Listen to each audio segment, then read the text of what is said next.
नमो तस्स भगवतो अरहतो धारण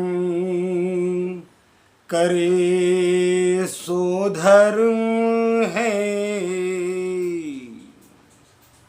वरना कोरी बात। सूरज उगे प्रभात है, वरना काली रात। नमो बुद्धाय। साथियों तो धर्म को धारण करना होता है। धर्म धारण करने की कला सीखनी पड़ती है, धर्म सीखना पड़ता है। और धर्म सीखने के लिए बौद्ध विहारों में जाना अनिवार्य है, धम्म श्रवण करना अनिवार्य है, धम्म सूत्रों को बार बार रटन करना, उनके अर्थ को समझना, उन अर्थ के साथ उन धर्म सूत्रों को कंठस्थ करना अनिवार्य होता है। या तो विपश्यना साधना करे, साधना कक्ष में जाए, या एकांत में चले जाए, या फिर बौद्ध विहार में जाए, या अपने ही घर के एक छोटे से हिस्से को सिलेक्ट कर ले, वहां बैठकर चित्त को एकाग्र करने का अभ्यास करे। लेकिन चित्त को एकाग्र करने का अभ्यास आनापान सती ध्यान हो, या 40 प्रकार के विविध प्रकार के ध्यान हो, चित्त में चित्तानुपස්සना हो, धम्म में धम्मानुपස්සना हो, ये सारी पස්සनाएं सीखनी तो पड़ेगी ही। और सीखने के लिए किसी अनुभवी जो रोज प्रैक्टिकल करता हो, ऐसे अनुभवी गुरु आचार्य या फिर बौद्ध भिक्षु का होना बहुत जरूरी है।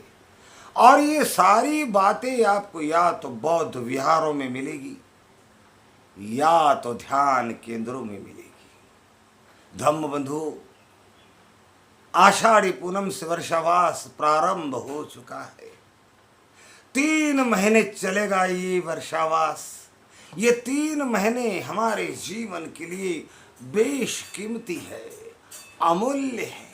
रोज उठना, जो करते आए हैं करते रहना, वही जॉब, वही नौकरी, वही धंधा, वही रोजी रोटी में लगे रहते हैं, यंत्रवत जीवन जीते हैं, न अध्यात्म में लीन होते हैं, न धर्म की बातें सीखते हैं, न सुनते हैं। और सुनते भी है तो कोई कपोल कल्पित कर्मकांडी बातें सीखते हैं।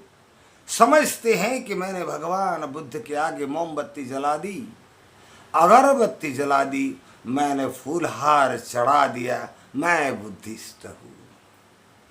बौद्ध धर्म फूल चढ़ाने का धर्म नहीं, बौद्ध धर्म मोमबत्ती जलाने का, अगरबत्ती जलाकर अपने आप को बौद्ध मान लेने का धर्म नहीं। धर्म बंधु हो, भारत हो या विश्व हो या जगत हो, हर किसी व्यक्ति को धर्म धारण करना होता है।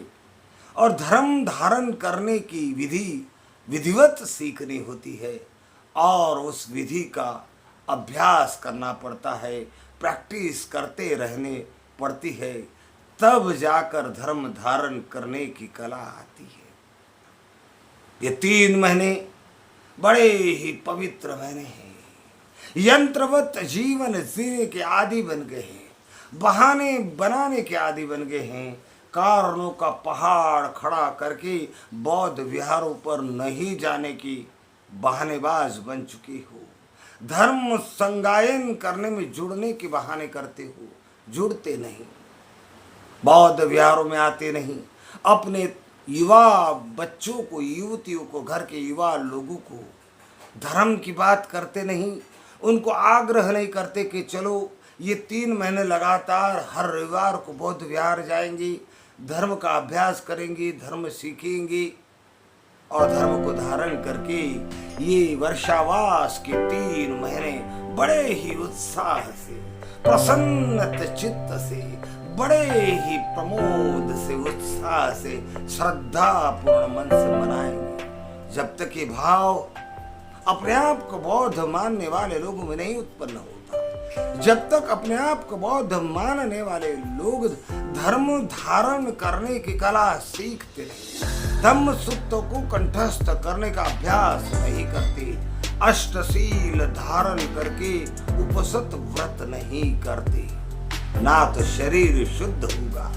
ना तो वाणी शुद्ध होगी, ना तो धर्म ज्ञान बढ़ेगा, ना तो शीलों का अभ्यास करने की आदत बनेगी, ना सिलवान बनोगी, ना धर्मवान बनोगी, ना गुणवान बनोगी।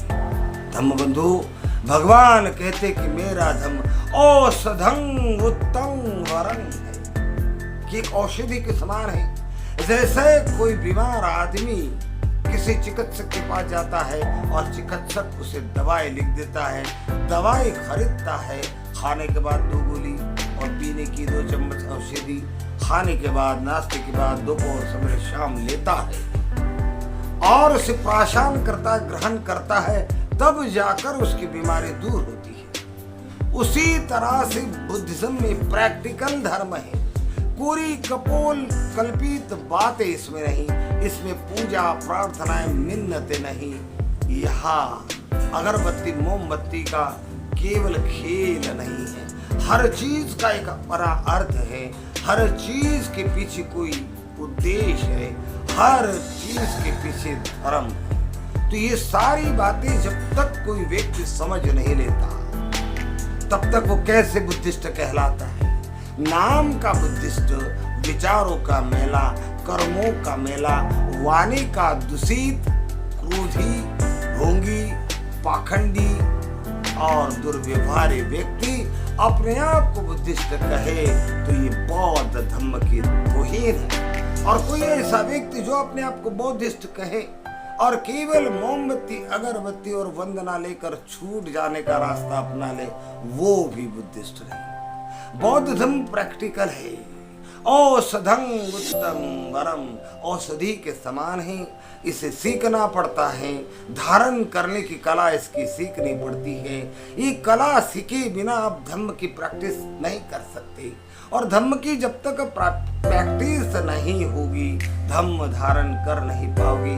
4 ब्रह्म विहारों का आपके जीवन में आचरण नहीं कर पाओगी, शीलों का आचरण नहीं कर पाओगे, साधना में पुष्ट नहीं होगी, तो प्रज्ञा को जगा नहीं पाओगे, तो कैसे बुद्धिस्ट? तो जो लोग बुद्ध विहारों में नहीं आते, अपने युवा युवती, घर के युवा सदस्य को बौद्ध विहारों में लाने का आग्रह नहीं करते, उनको धर्म से दूर रखते हैं, कह देते थे कि उनकी नौकरी है, उनको समय नहीं, बच्चों की ट्यूशन है, बच्चे की कम से कम रविवार को 2 से 3 घंटा बौद्ध विहार नहीं जाते, तो समाज को तोड़ते भी है, बांटते भी है। इससे समाज जिंदा नहीं रह सकता और इससे धर्म जिंदा नहीं रह सकता। धर्म को जिंदा रखे, धर्म को प्रसार करने के लिए, धर्म को धारण करने के लिए, धर्म श्रवण करने के लिए, समाज से पहचान बनाए रखने के लिए, समाज से प्रेम अपनापन बनाए रखने के लिए, संबंध प्रस्थापित करने के लिए बौद्ध विहारों में जाना जरूरी है। तभी यह समाज जिंदा रहेगा, तभी यह धर्म जिंदा रहेगा। भगवान कहते हैं, सुत्तन्तेषु असन्तेषु पमुद्धे विनयम चेत् तमो भविष्यति लोको सूर्य अथंगतो। यदि धर्म सूत्रों को कंठस्थ नहीं करोगी, रटन पटन नहीं करोगी, उसका अर्थ नहीं जानोगी, तो धर्म सूत्र विद्यमान नहीं रहेगी। और जब धर्म सूत्र विद्यमान नहीं रहेगी, तो धर्म विद्यमान नहीं रहेगा। तो जैसे शाम को सूर्यास्त होता है और ये धरती अंधेरे से घिर जाती है, वैसे ही हर मनुष्य, संसार का हर समाज अज्ञानिक अंधकार से घिर जाएगा। नैतिकता खत्म हो जाएगी, धर्म खत्म हो जाएगी, पशु समान जीवन प्रसारित होगा। हर आदमी के साथ प्रतिशोध हिंसा करेगा। तो धर्म जिंदा इसलिए रखना जरूरी है क्योंकि मनुष्य सुख से रह सके, शांति से रह सके, सुखपूर्वक अपना जीवन बिताए। तो धर्म बंधु, ये 3 महीने सुबह जल्दी चित्त को एकाग्र करने का प्रयास करें। आनापान स्थिति ध्यान की बहुत प्रैक्टिस करें। जब आप चित्त को एकाग्र करने जाओगे और यदि आपको अभ्यास नहीं है तो आपको विचार घेर, आपके पास बहुत विचार उत्पन्न होंगे, चित्त एकाग्र नहीं होगा, आपके सामने विचार आएंगे, बहुत विचार आएंगे। तो समझ लेना कि मार की सेना ने आपका प्रभाव हमला कर दिया है, जैसे सिद्धार्थ गौतम पर किया था। तो ये विचार क्यों आ रहे, कहाँ से आ रहे? जो कुछ आपने देखा सुना, जिस जीवन में आप जी रहे, वो सारा संचय, कूड़ा कचरा, दूषित अच्छे बुरे सारे विचार आपकी अंतर चित्त में समाहित है। आपका चित्त मैला हो चुका है, आपका चित्त विचलित हो चुका है, विवेक से बाहर है, धर्म से बाहर आप हो चुके हैं, आप धार्मिक नहीं रहे, आपका मन मैला हो चुका है, कहीं राग से रंजित हो चुका है, तो कहीं द्वेष से दूषित हो चुका है, तो कभी लाभ से लालायित हो चुका है। ऐसे मैले चित्त के साथ आप धार्मिक जीवन कैसे जी सकते हैं? ऐसे ही मैले चित्त के साथ आप धर्म धारण कैसे कर सकते हैं? तो विपश्यना की अनेक विधि, चित्त में चित्तानुपश्यना, धम्म में धम्मानुपश्यना। तो जब हम संवेदनाओं को देख नहीं पाते, चित्त को एकाग्र नहीं कर पाते, संवेदनाओं को पकड़ नहीं पाते, विचारों से घिर जाते हैं, तो हमने चित्त में चित्तानुपश्यना का अभ्यास प्रारंभ करना चाहिए। विचार आ रहे, विचलित न हो, आ रहे विचार आ रहे, विचारों को अच्छे है, बुरे है, कल्याणकारी है, अशुभ है, ऐसा कुछ नाम ना दे, बस विचार है। अरे निकालने का काम करे, निकालने का काम करे, निकालने का काम करना भी अभ्यास है। ये अभ्यास निरंतर बढ़ेगा, विचार उत्पत्ति कम होने लगेगी, विचार आने कम होने लगेगी, ध्यान एकाग्र होने लगेगा, चित्त एकाग्र होने लगेगा। तो फिर समझ लीजिए कि 40 प्रकार की साधना है, 40 प्रकार के ध्यान के प्रकार है बुद्धिज्म में। आप किसी भी प्रकार के ध्यान में जा सकोगे, ध्यान के दरवाजे खुल जाएंगे और आप धर्मवान, नीतिवान, सदाचारी, सिलवान बनना प्रारंभ हो जाएगा, आपको धर्म धारण करते आएगा। इसलिए जो लोग इन 3 महीने का महत्व नहीं समझ रहे, जो लोग अपने बच्चों को, युवाओं को घर पर छोड़कर केवल फॉर्मेलिटी पूरी करने के नाम से बौद्ध विहारों पे आ रहे, जो लोग शाम को धर्म सभाओं में नहीं जा रहे, जो लोग शील धारण करते हुए अष्टशीलों के साथ उपसत व्रत नहीं कर रहे, समझ लीजिए आप अपने अमूल्य जीवन का सर्वनाश कर रहे हैं। आपका ये जीवन पशु समान है, आप मनुष्य नहीं रहे, आप नैतिकता से दूर है, आप पृथक जन हैं, अनार्य है, आप आर्य नहीं बन पा रहे और आप अपने जीवन को तुच्छ बना रहे हैं।